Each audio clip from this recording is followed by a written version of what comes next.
In the heart of ancient Mesopotamia, a pantheon of gods ruled over the forces of nature and the destinies of humankind. Among them, Enlil stood as a figure of immense power, his name whispered with a mixture of awe and trepidation.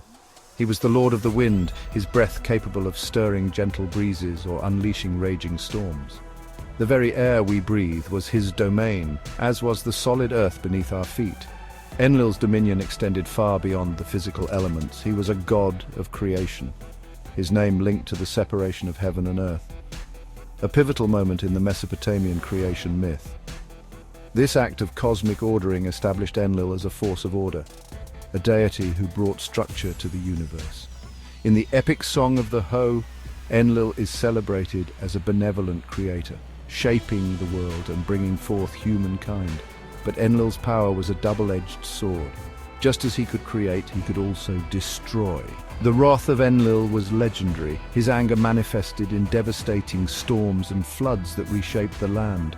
The most famous example of his destructive power is the Great Flood, a cataclysmic event that wiped out most of humanity. Enlil's complex nature, a blend of creation and destruction, made him a formidable force in the Mesopotamian pantheon. He was both revered and feared, his actions shaping the destiny of gods and mortals alike. His story is a powerful reminder that even the most benevolent forces can unleash unimaginable chaos. Central to Enlil's power were the Tablets of Destiny, ancient artifacts that held the very threads of fate.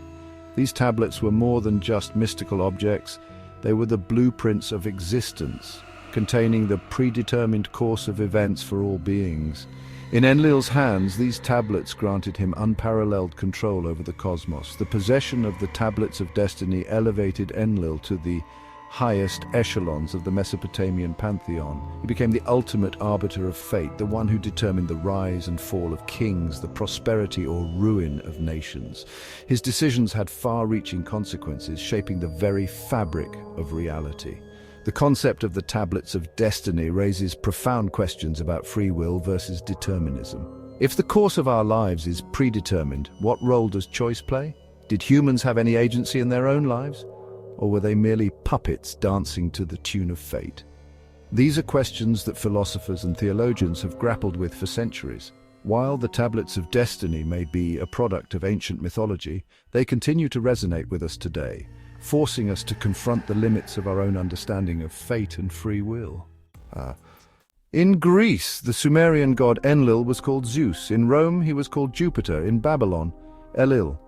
Zeus' influence was not just limited to myth, but extended into the ancient Greek society, with his mighty thunderbolt seen as the arbiter of justice and the protector of order. On the other part, Enki, Poseidon's Babylonian Sumerian counterpart, was an amicable god of the underworld.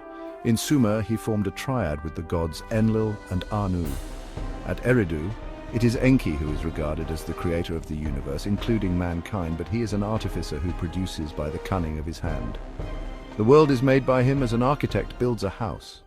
Enlil thus controls the surface of the earth and the region of storms just above it, while to Enki belongs the control of the waters and the interior of the earth, fed by the streams over which he presides. As one of the chief deities in the Sumerian pantheon, Enlil was believed to have control over the destinies of gods and humans alike. His temple, the Ekur, was considered the link between heaven and earth, symbolizing his pivotal role in the cosmos. The enduring legacy of Enlil can be seen in the way his attributes were adopted and adapted by subsequent cultures and religions. His influence persisted through the ages, leaving a lasting mark on the mythology and religious practices of the ancient world.